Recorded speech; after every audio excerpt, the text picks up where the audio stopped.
Kabla ya taarifa hizi za ndani ambazo tunazileta moja kwa moja kutoka hapa Mbeya, Tanzania, naomba ikiwa unatazama kwa mara ya kwanza ama umekuwa ukitazama lakini bado hauja subscribe katika channel hii ya Tanzania Eye TV, naomba uchukue sekunde moja tu, bonyeza button ya subscribe, washa kengele ili kuendelea kupata taarifa kemkem kila wakati. Cha muhimu cha kuzingatia, naomba yeyote ambaye anatazama kanda hii uponyeze alama ya like na karibu. Taarifa ambazo zimetufikia sasa hivi, rais aliyejichagua na kujitangaza na kujiapisha na kuingia Ikulu, Samia Suluhu Hassan ameweza kujificha sasa hivi tunapoenda hewani, hajazungumza baada ya siku yake ya kuondolewa Ikulu kutangazwa. Nani ameitangaza? Mwanaharakati mmoja hapa Tanzania ambaye anaitwa Maria Sarungi ameandika hivi katika mtandao wake wa kijamii, vile unavyotazama kwa skrini yako: bado siku 10. Maandamano Sabasaba, #Samia must go. Umesikia? Samia must go, #justice for maandamano ya 29, #free Tundu Lissu. Sabasaba mwaka huu wa 2026, days remaining until Sabasaba maandamano, vile ameweka mtandao wake wa kijamii. Sasa huyu ni mwanaharakati hapa Tanzania. Maria Sarungi ametangaza siku ambayo Samia Suluhu Hassan ataondolewa Ikulu. Siku hii sio nyingine ila tu ni siku ya tarehe 7 mwezi ujao wa 7. Anasema bado siku 10 zimesalia ili aweze kung'atuliwa mamlakani, kwa kusema Samia lazima, yani must go, lazima aende kabisa, aondoke Ikulu, liwe liwalo, liwalo na liwe. Unajua, wanaharakati hawa wamekuwa wakieneza taarifa kama hizi kwamba siku ya tarehe 7 mwezi ujao kutakuwa na maandamano makubwa, na maandamano haya yamepangwa kuhakikisha ya kwamba kuna mageuzi na mabadiliko makubwa ya uongozi hapa Tanzania. La kwanza, wanataka tume mpya ya uchaguzi ikaweze kuundwa, kisha baadaye wanahitaji katiba mpya, kisha baadaye wanataka kiongozi wa chama cha Chadema, mwenyekiti wa bara Tundu Lissu aweze kuachiliwa huru, liwe liwalo, liwalo na liwe, na tarehe lazimi na tarehe zile rasmi za uchaguzi ziweze kutangazwa hadharani. Ni siku gani uchaguzi utafanyika hapa Tanzania? Cha msingi hapa ni kwamba Samia aliweza kuunda mambo ya uadui haswa kisiasa kwa kile ambacho aliweza kukifanya mwezi wa 10/29 mwaka wa 2025 mwaka jana. Sasa wanataka haki iweze kutendeka. Unajua, kuna familia zile ambazo watoto wao waliweza kuaga dunia wakati wa maandamano 29 kwa kile ama kufuatia kilichosemekana ni uchaguzi hapa Tanzania.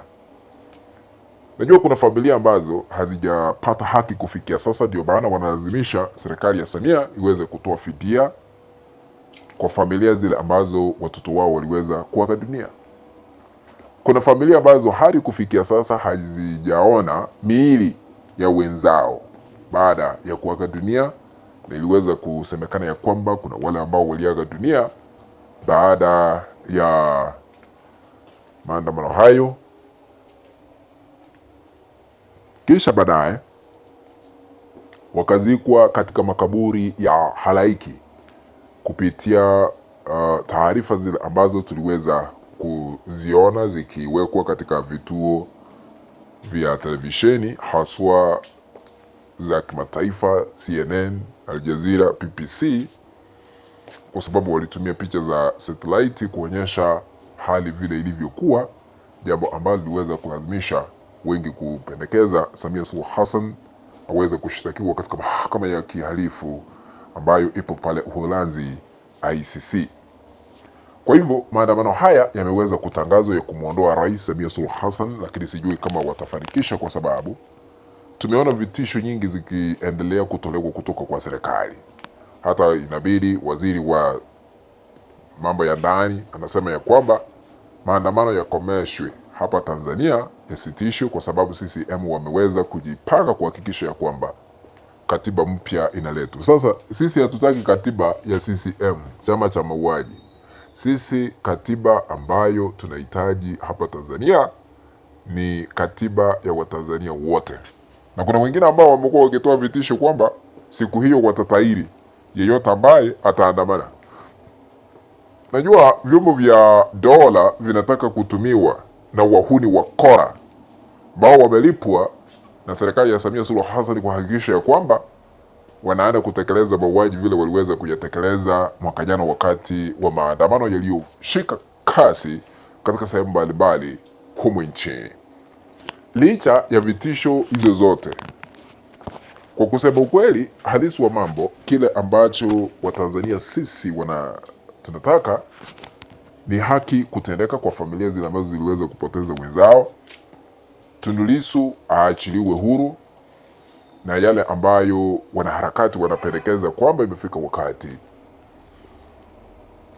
uchaguzi unastahili kuandaliwa hapa Tanzania ili kupata rais mwenye uwazi, rais wa haki, kwa sababu huyu ambaye alijiweka kwa kiti amesababisha mataifa mengi kutunyima misaada hapa Tanzania. Sasa kuendesha hata shughuli za serikali ni ngumu. Ndio maana uchumi umesorota, uchumi umeharibika. Kisha baadaye mataifa mengi yamekatisha uhusiano, na hata uhusiano wa kijeshi na taifa letu la Tanzania, kwa uwepo wa Samia Suluhu Hassan ambaye ni kiongozi wa kiimla ambaye amekalia kiti kikubwa humu nchini cha Ikulu. Ikumbukwe ya kwamba mauaji yanaendelea kutekelezwa. Yeyote ambaye anaikosoa serikali ya Samia Suluhu Hassan anapotezwa tu.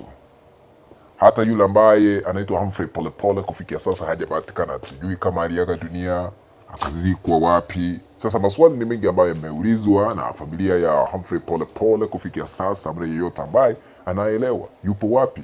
Kuna watu ambao walipatikana wamekatakatwa vichwa, wamerushwa kwa mto, wengine wanapatikana tu wameuliwa. Yani uongozi huu wa Samia Suluhu Hassan umesababisha maafa makubwa ambayo yanasababisha sasa Watanzania kushikana pamoja, kushikana mikono kuhakikisha ya kwamba tarehe 7 mwezi wa 7 kuna maandamano makubwa ili kumlazimisha aondoke Ikulu, ili tume mpya ya uchaguzi ikaweze kuundwa, uchaguzi ukaweze kuandaliwa, Lissu aachiliwe huru na masuala mengine ya kidemokrasia yaweze kuzingatiwa katika taifa hili la Tanzania. Lakini tunaendelea kufuatilia taarifa hizi, tukizipata za ndani tutarudi ili kuwafahamisha. Lakini ikiwa unatazama na hauja subscribe, chukua sekunde moja tu, bonyeza batoni ya subscribe, washa kengele ili kuendelea kupata taarifa hizi kemkem kila wakati. Asanteni sana.